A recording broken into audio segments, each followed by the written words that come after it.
진짜 미안한데 너 내일 휴가 하루만 더 내면 안 돼? 또 뭔 소리야? 지난번에도 그래서 내가 혼자 엄마 데리고 갔다가 얼마나 힘들었는지 알아? 알지. 알지.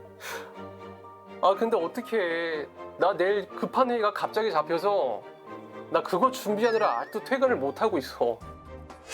저도 다 때려치고 엄마 돌보면서 살고 싶죠. 근데 어떡해요? 이럴 때 도울 수 있는 방법 없나요? 갑자기 다쳐서 입원해야 되는데 보호자가 없을 때 굉장히 난감하셨죠? 간호간병 통합 서비스는 과연 환자들에게 어떤 서비스를 제공할지 제가 오늘 1일 도우미로서 도움을 드리러 가볼게요. 가시죠.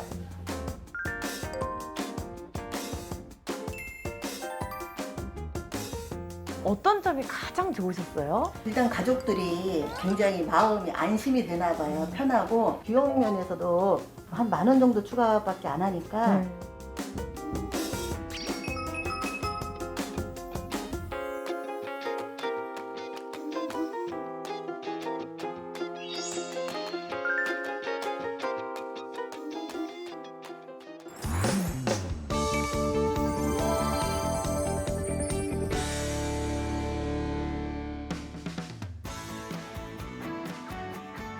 국민의 실생활에 도움이 되는 알짜 정책만을 소개합니다. KTV 생활엔 정책. 안녕하세요. 아나운서 정민양입니다. 거동이 불편한 어르신들을 위해서 의사가 집으로 찾아와서 진료를 봐준다면 어떨까요? 입원 환자 옆에 간병인 없이 간호사가 간병을 해준다면 어떨까요? 일상에서 우리가 미처 몰랐던 다양한 의료 서비스들이 있다고 하는데요. 우리 일상에 도움이 되는 의료 서비스에 대해서 전문가 두 분을 모시고 이야기 나눠보겠습니다. 안녕하세요. 안녕하세요. 한국보건의료연구원 김희선입니다. 안녕하세요. 안녕하세요.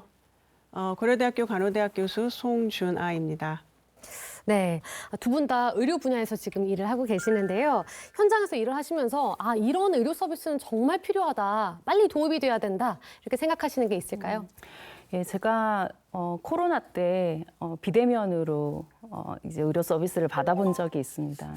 그때 굉장히 편리하더라고요. 사실 편리했고 최근에도 좀 일이 바쁠 때면 고혈압 제가 약을 사실 처방받고 있는데 고혈압 약을 조금 쉽게 집에서 좀 받아서 볼 수 있지 않을까 이런 생각을 좀 할 때가 있었고요. 네. 그리고 작년 초에 또 저희 어머니가 부신 종양으로 수술을 한 적이 있으셨는데 그때 제가 병원에서 굉장히 많이 감사했던 게 이 간호 간병 통합 서비스였어요. 그래서 그런 게 굉장히 많이 도움이 됐던 기억이 있습니다. 네, 실제로 지금 시행되고 있는 서비스에 대해서 장점을 크게 느끼셨군요. 네, 이용해 본 적이 있습니다. 네, 그렇군요. 직장에서 일을 하다 보니까 네. 사실은 돌봐야 되는 가족들이 있을 때 참 어렵습니다. 그리고 사실은 정보가 필요한데 그런 정보를 뭐 의료인 친구들이 있다고는 하지만 네. 물어보는 것도 실례인 경우도 많고요. 그럴 때 제가 원할 때 언제든지 1년 365일 24시간 의료인하고 좀 상담을 할 수 있는 그런 서비스가 있으면 참 좋을 것 같습니다. 네.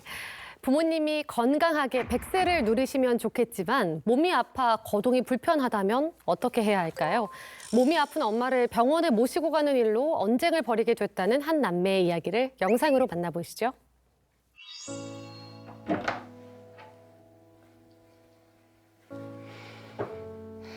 엄마, 잘 있었어? 엄마 물 떠왔어. 한번 마시자. 지난해 뇌졸중으로 쓰러져 큰 수술을 받은 엄마 영옥 씨. 수술 덕에 위험한 고비는 넘겼지만 편마비가 온 바람에 영옥 씨는 일상생활을 혼자 힘으로 할 수 없는 상태입니다.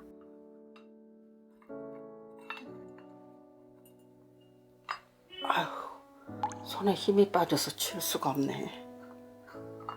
이게 왜 꽉 안 쥐어지네. 엄마, 조금만 힘내자. 막내딸 은지 씨는 낮엔 회사, 밤엔 엄마를 챙기느라 쉴 틈이 없습니다. 사실 요양기관에 모실 수도 있겠지만 은지 씨는 엄마와 떨어져 지낼 자신이 없기도 한데요. 하루가 다르게 약해져가는 엄마를 보며 마음이 아프기도 하고 한편으론 엄마가 곧 좋아질 거란 기대를 놓을 수 없습니다.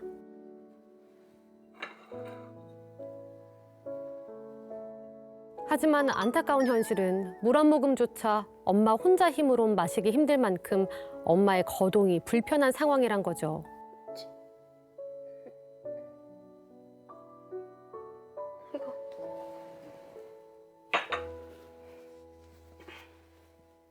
아이고, 우리 엄마 애기가 다 됐네. 엄마가 우리 막둥이 이렇게 고생시켜서 어떡해. 씻는 것도 먹는 것도 혼자서 못하니. 엄마가 죄인이야. 엄마 별소리를 다 한다. 우리 어렸을 때도 엄마가 이렇게 다 키웠잖아. 얼른 기운이나 차리세요.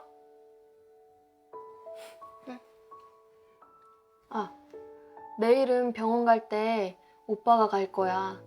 오랜만에 오빠랑 데이트하는 거니까 푹 주무세요. 눕자. 집에서 보내는 시간은 주로 은지 씨가 엄마를 돌보지만 일주일에 한 번 병원에 가는 날은 오빠의 도움을 받을 수밖에 없습니다.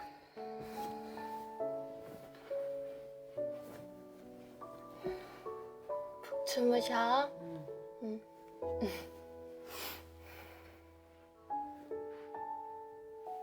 그런데 어찌 된 건지 병원 시간을 알려줘도 오빠는 도통 답이 없습니다. 오빠, 내일 10시야. 병원 가는 거 알지?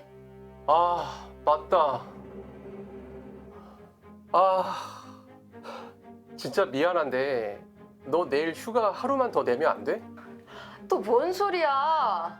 지난번에도 그래서 내가 혼자 엄마 데리고 갔다가 얼마나 힘들었는지 알아? 알지. 알지. 근데 어떡해. 나 내일 급한 회의가 갑자기 잡혀서 나 그거 준비하느라 아직도 퇴근을 못 하고 있어. 나 지금 연차도 이미 다 썼고 휴가도 이미 다 썼다고. 그렇다고 직장을 그만둬? 서로 맡은 일이 있으면 약속은 지켜야 할 거 아니야. 오빠가 생활비를 내 뭘 내? 나 직장 그만두면 엄마랑 나 뭐 손가락 빨고 살아? 아픈 엄마 모시고 병원 가는 것만 지켜줘도 은지 씨의 고단함이 한결 덜할 것 같은데요. 저도 다 때려치고 엄마 돌보면서 살고 싶죠. 근데 어떡해요? 먹고 살아야 하는데. 그렇다고 병원 치료를 안 하면 엄마가 큰일 나고. 이럴 때 도울 수 있는 방법 없나요?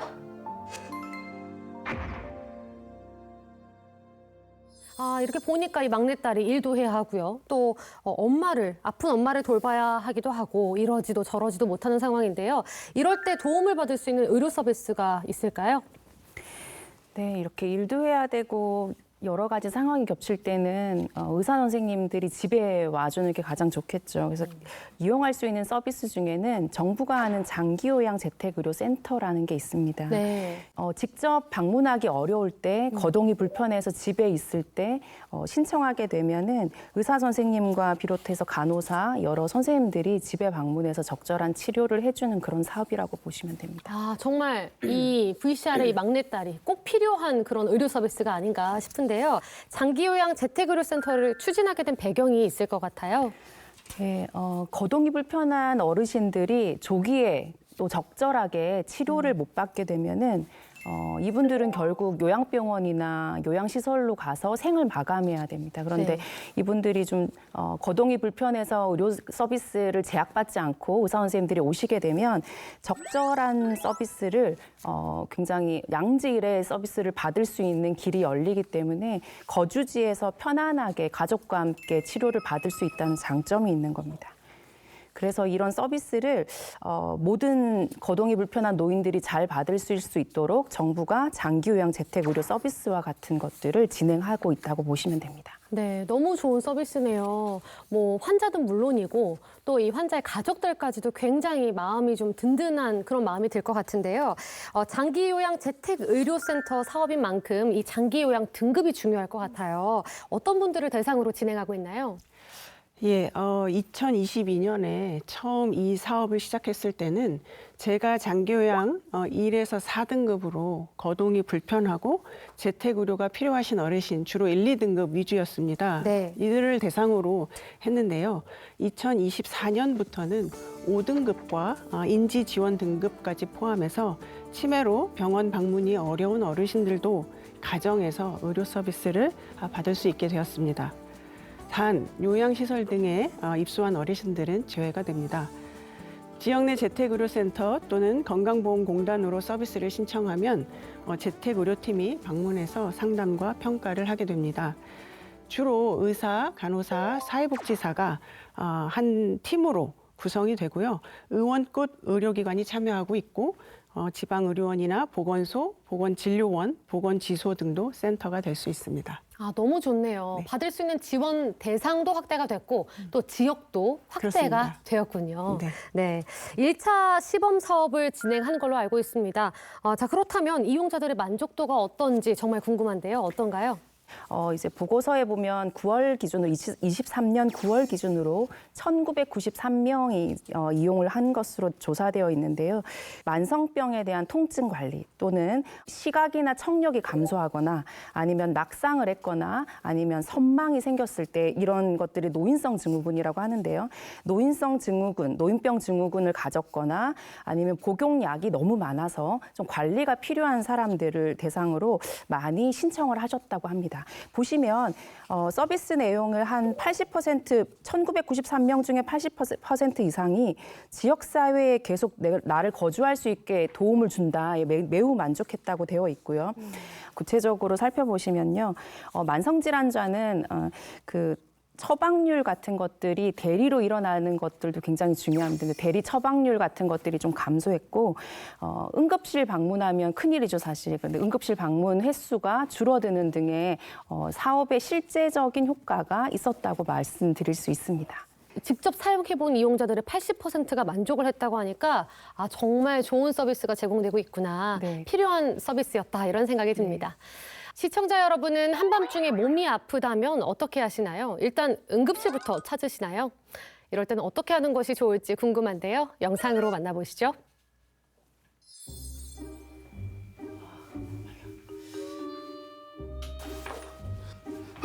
도둑이야!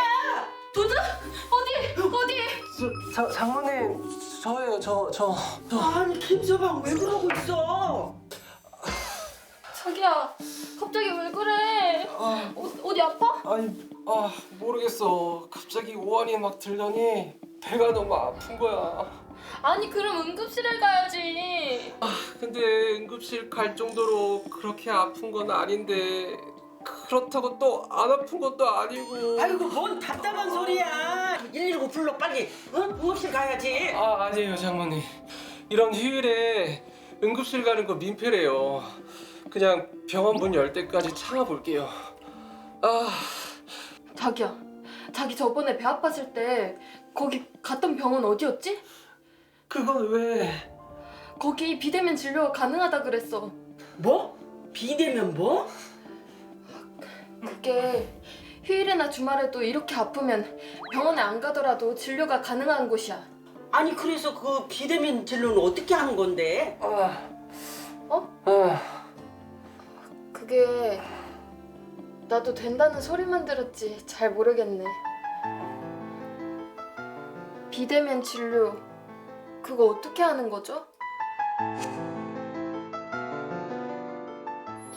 사실 한밤중에 아프면 속수무책인데요.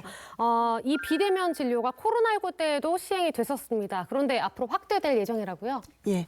기본적으로 대면 진료의 보조 수단으로 허용한다는 것이 원칙이었지만 사용하기가 불편하다는 점들이 계속 지적이 되니까 이런 점들을 보완해서 실효성을 높이는 방향으로 바뀌게 됩니다. 한 4가지 정도를 말씀드릴 수 있을 것 같은데요. 첫 번째는 의원급 기관에서 만성질환자는 1년 이내, 그 외 질환자는 30일 이내 동일 질환에 대해서 대면 진료 경험이 있어야지만 허용이 되었었습니다. 그것이 6개월 이내 대면 진료 경험이 있다면 의사의 판단하에 비대면이 가능해집니다. 그리고 이제 두 번째를 말씀드릴 텐데요. 두 번째는 18세 미만 소아청소년 환자만 휴일과 야간 시간대에 비대면 진료를 예외적으로 허용했었는데요. 이것을 전 국민 대상으로 초진까지도 포함해서 비대면 진료를 받을 수 있도록 보완을 했습니다. 원래 초진은 안 됐었죠. 그렇죠. 아, 예, 제한적이었습니다. 네. 세 번째로는요, 의료기관이 부족한 지역이 여전히 많고 의료 취약 시간대인 야간이나 휴일에 병의원 이용이 어렵다는 의견을 반영해서 섬이나 벽지 지역에 응급의료 취약지 98개 시군구를 추가했고요. 휴일이나 야간에든 진료 이력과 상관없이 비대면 진료가 가능해집니다. 마지막으로 말씀드리고 싶은 것은 비대면 진료의 안전성은 더욱 강화되었다는 것입니다. 의사의 의학적 판단에 따라 비대면 진료가 부적합하면 대면 진료를 받도록 요구할 수 있습니다. 더불어 오남용 의료가 큰 의약품의 경우에 관리를 강화하고 처방 전 위변조를 방지하도록 개선이 되었습니다.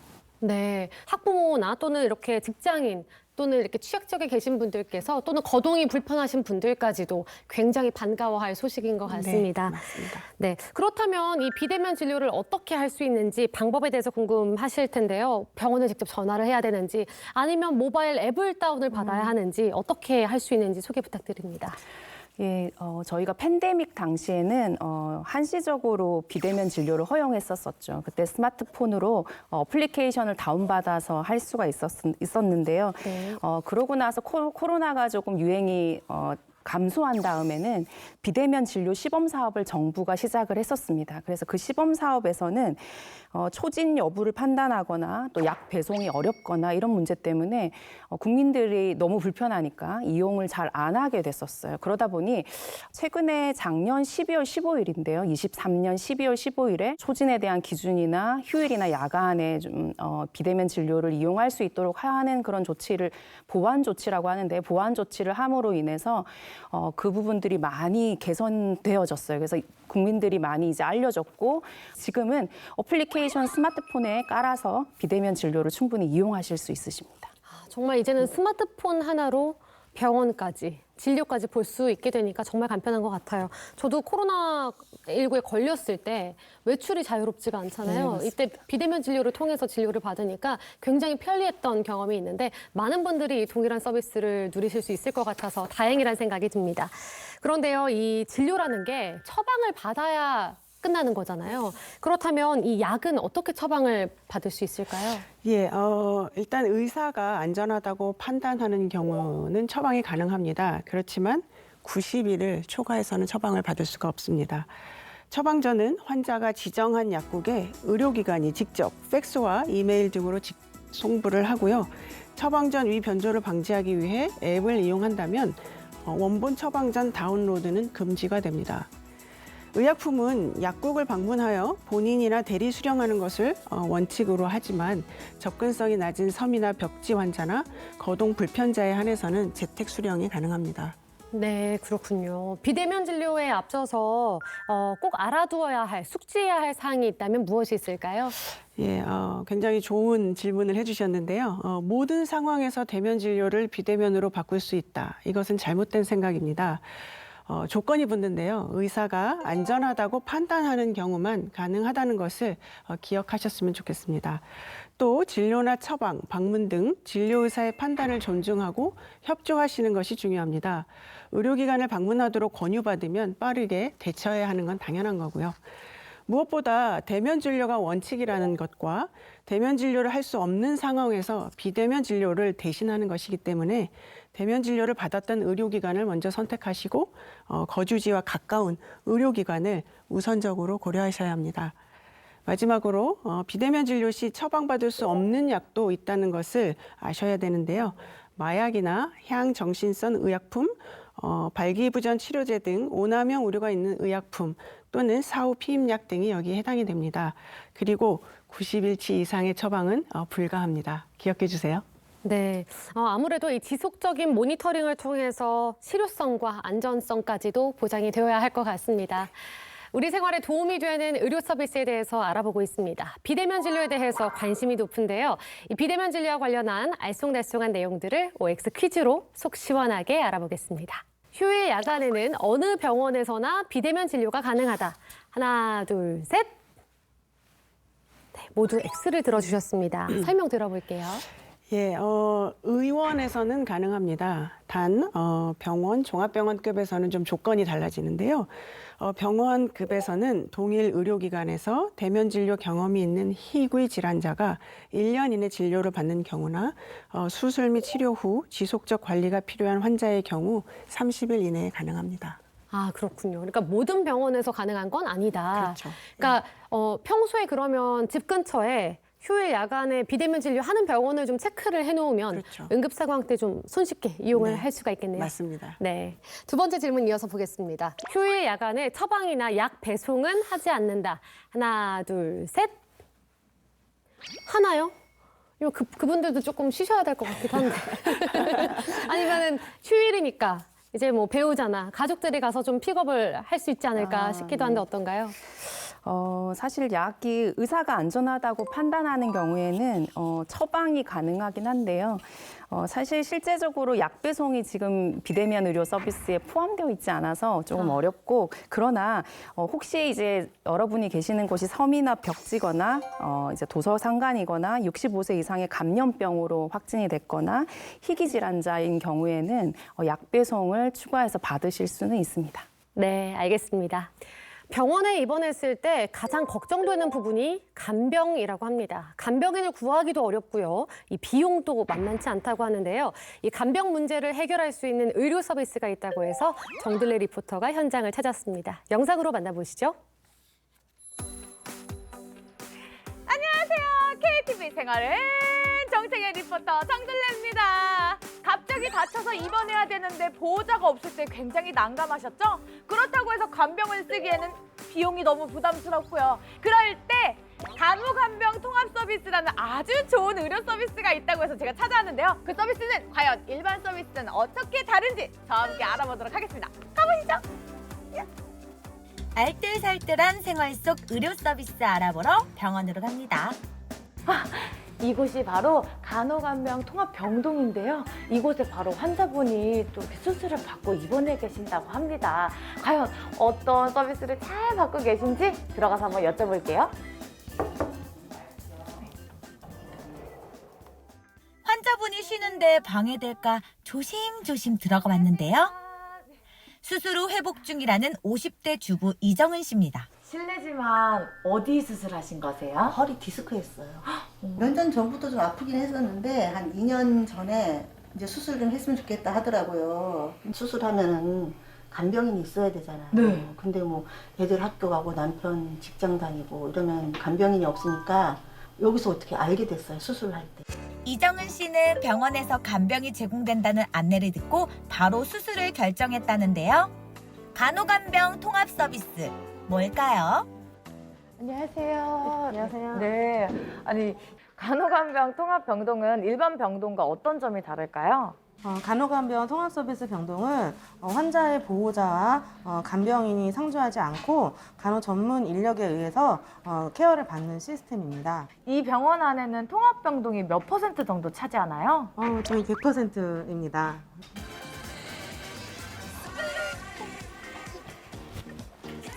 네, 간호간병 통합 서비스는 과연 환자들에게 어떤 서비스를 제공할지 제가 오늘 1일 도우미로서 도움을 드리러 가볼게요. 가시죠. 선생님, 저 열심히 할 수 있습니다. 뭐부터 하면 될까요? 환자분 교환 요청하신 분이 계셔서 병실로 일단 가볼까요? 네, 좋아요. 첫 번째 임무 시작입니다. 병실 들어가기 전에 손위생 먼저 할게요. 네. 환자분 만나기 전 손소독은 필수입니다. 안녕하세요. 아, 환복 요청하신 분이 이정은 씨였네요. 이런 사소한 일도 혼자 하긴 힘들죠. 혹시나 환자분을 아프게 할까 저 역시 얼마나 조마조마했는지 몰라요. 그럼 간호사님께서 직접 다 해주시는 건가요? 저희 간호간병 통합 서비스는 간호사, 간호조무사, 병동 보조 인력들이 다 있어서 그분들이 다 돌아가면서 업무를 하고 있습니다. 어디 불편하신 건 없으시죠? 예, 없어요. 아, 네.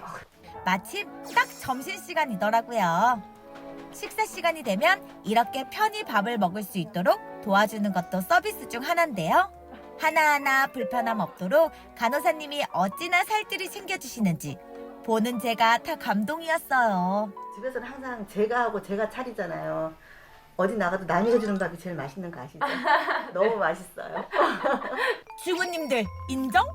완전 인정. 맛있게 드시고 건강하게 회복하셔야죠. 환자분이 맛있게 점심 드시는 사이 오전 일과를 마무리했는데요. 잠시 쉬는가 싶었는데 전화로도 서비스 요청이 들어오더라고요. 네. 네, 가겠습니다. 화장실 가고 싶으시대요. 같이 가시죠. 네. 이렇게 살짝 부끄러운 요청도 부담조차 느끼지 않도록 편히 도와주시더라고요. 환자가 되면 늘 혼자 하던 일도 도움이 필요하겠구나 싶은 게 간병 서비스가 얼마나 절실한지 새삼 느꼈는데요. 다 되면 말씀해 주세요. 네. 아니 어떤 순간에 호출벨이 필요한 거예요? 지금처럼 거동이 불편한데 화장실에 간다던가 아니면 거동이 불편한데 물이 마시고 싶다던가 모든 상황에서 다 적용이 된다고 생각하시면 돼요. 천천히.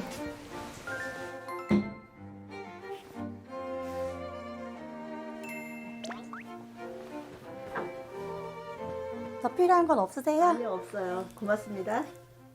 간호간병 통합 서비스를 받으시면서 어떤 점이 가장 좋으셨어요?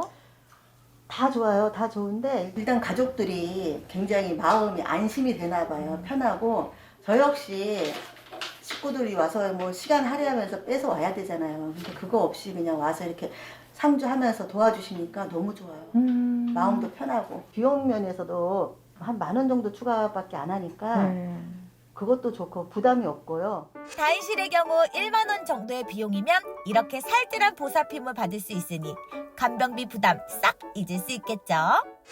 여기서 잠깐.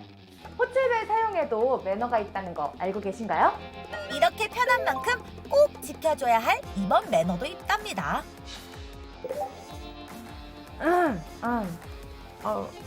목이 너무 안 좋은데. 어떡하지? 그 사거리에 있는 그 유기농 꿀차 그거 먹으면 목이 좀 나을 것 같다. 그거 사달라 그러겠다고.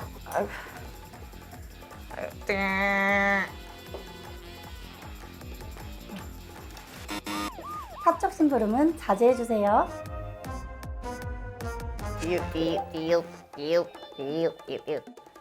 선생님 왜 이렇게 안 오시는 거야? 나부터 해달라고! 나부터 해달라고요! 에이! 급한 우선순위가 있을 땐 양해해주세요.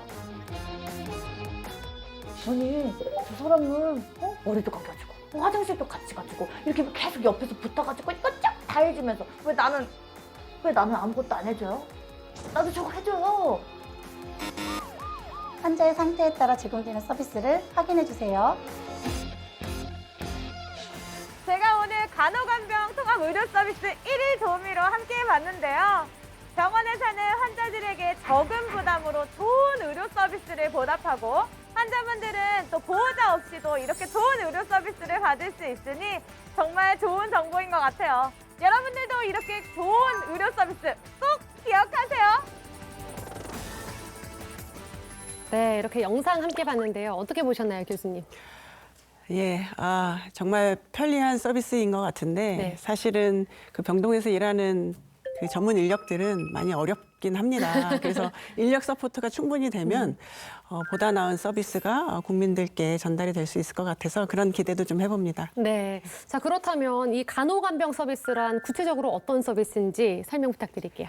예, 영상에서 보실 때 간호사 선생님께서 말씀하셨던 것처럼 간호간병 서비스는 환자가 병원에 입원했을 때 간병인 또는 보호자를 대신해서 병원에 소속되어 있는 간호사나 간호조무사 등 전문 인력이 환자를 24시간 돌보는 서비스를 말합니다.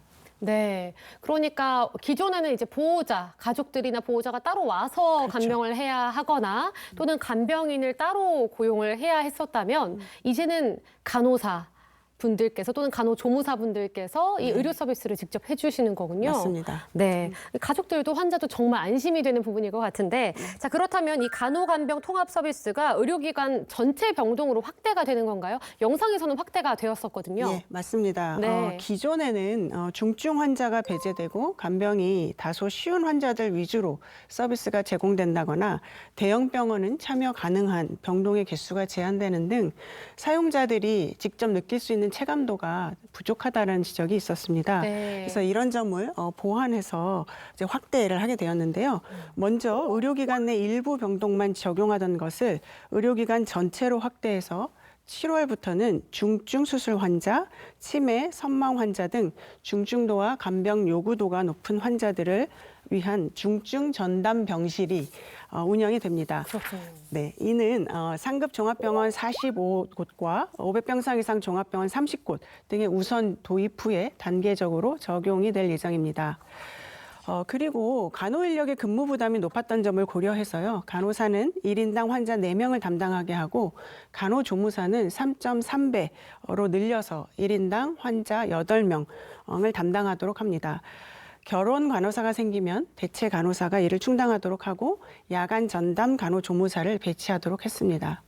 또 한 가지는요, 종합병원의 참여를 높이기 위해 성과 평가 인센티브 지표 중에 병상 참여율 비중을 30에서 35%로 높였고요. 네. 2026년부터는 비수도권 소재의 상급 종합병원은 제한 없이 참여가 가능합니다. 그리고 수도권 소재 상급 종합병원의 참여 가능 병동도 현재 4개에서 2개를 더 추가하여 최대 6개까지 확대를 하게 됩니다. 네. 참 안타까운 것 중에 하나가 이 간병비 문제입니다. 이 간호간병 통합 서비스로 간병비 부담이 줄어든다고 해요? 네, 맞습니다. 간호간병 통합 서비스는 기본적으로 환자 가족의 간병 부담을 줄이는 정책을 말하는 건데요.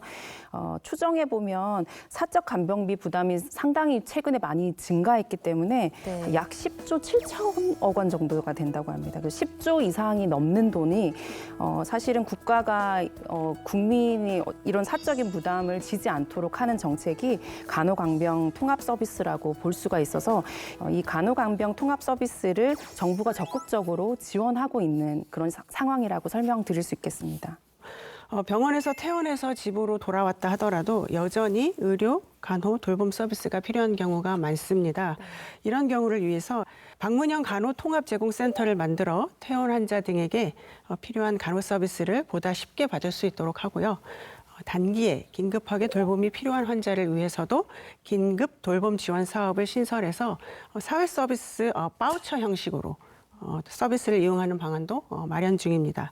또한 간병 인력 공급 기관에 대한 관리 기준도 마련하고요. 등록제 도입으로 서비스 품질도 높이기 위한 노력을 하고 있습니다. 네. 간호간병 통합 서비스에 대해서 다양한 내용들을 살펴봤습니다. 여러분은 지금 KTV 생활엔 정책을 시청하고 계십니다.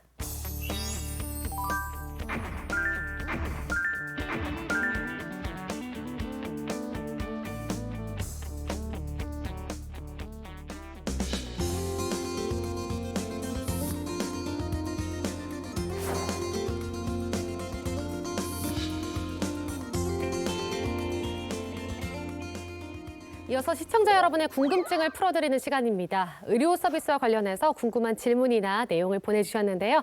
첫 번째 질문부터 보도록 하겠습니다.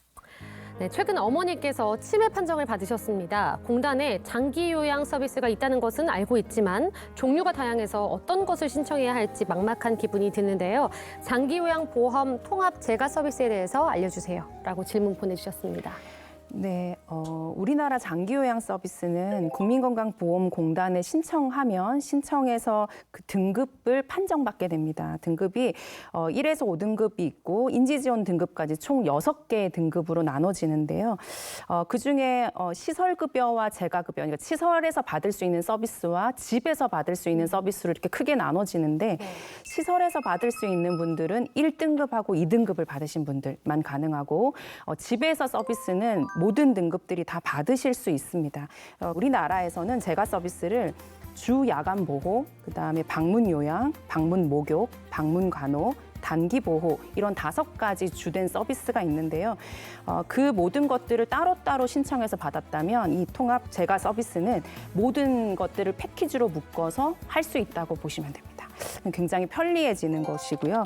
그렇기 때문에 돌봄이 필요한 어르신과 가족이 집에서 패키지로 이렇게 받아보실 수 있는 서비스라고 이해해 주시면 될 것 같습니다. 네, 알겠습니다. 다음 질문 보겠습니다.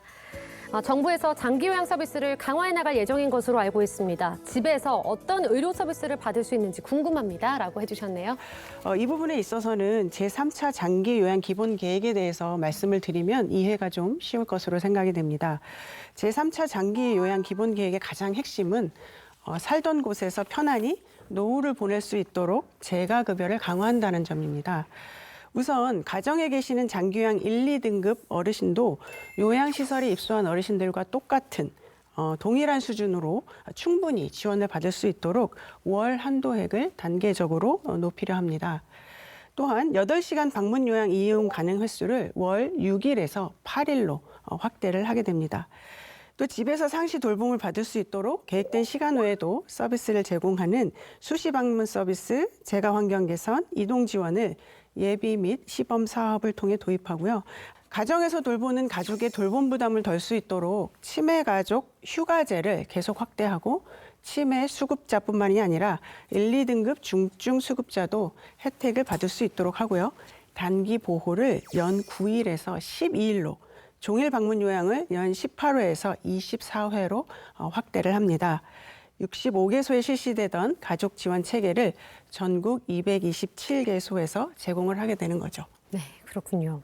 자, 마지막 질문 보겠습니다. 50대 중년입니다. 노후에 자식들에게 부담을 주지 않으려면 내 건강은 내가 잘 챙겨야 한다는 생각이 드는데요. 내 건강 정보를 알 수 있는 앱이 있을까요? 네, 아마 나의 건강 기록 앱을 다운받으셔서 스마트폰에 저장하셔서 실행하시면 되는데요. 공공의료기관에서 진료받은 진료 정보, 그다음에 약 처방 받으신 투약 정보, 그다음에 예방 접종하셨던 정보, 그다음에 건강검진 받으셨던 정보까지 다 확인하실 수 있고요. 뿐만 아니라 24시간 약국이나 야간 진료 병원 같은 것도 찾아보실 수 있습니다. 정말 유용한 앱인 것 같아요. 꼭 지병이 있지 않은 분들도 언제 어떤 일이 생길지 모르니까 미리 좀 기재를 해놓고 앱을 다운받아 놓으면 좋을 것 같습니다. 네, 맞습니다. 네. 올해 하반기부터는 치매 전문성 있는 의사가 환자별 맞춤형 치료와 방문 진료 등 다양한 서비스를 제공하게 된다고 합니다. 이처럼 국민을 향하는 질 높은 의료 서비스가 앞으로도 더욱 다양하게 확대되기를 바랍니다. 두 분 오늘 함께해 주셨는데요. KTV 생활의 정책을 시청하고 계신 분들께 당부하고 싶은 말씀 있다면 한 말씀 부탁드립니다. 정부가 국민의 어떤 안정과 효과성을 위해서 고민하고 있다라는 그것과 관련돼서 정책 개발을 하고 있다라는 것들을 굉장히 알아주셨으면 좋겠고 정부의 정책이 미흡하더라도 관련해서 여러 채널로 많이 의견을 주시면 좋을 것 같습니다. 결국 아는 만큼 지혜롭게 사용할 수 있는 것이 의료 서비스라고 생각이 됩니다. 새로운 서비스가 소개될 때 관심을 가지고 지켜보시고 내가 사용할 수 있는 서비스가 어떤 것인지 잘 선택하시는 것이 소비자로서 환자와 가족의 권리인 동시에 책임이라고 생각이 됩니다. 그런 의미에서 KTV의 생활엔 정책과 같은 프로그램을 잘 챙겨보시면 큰 도움이 될 것으로 생각이 됩니다. 네, 두 분 오늘 귀한 시간 내주셔서 고맙습니다.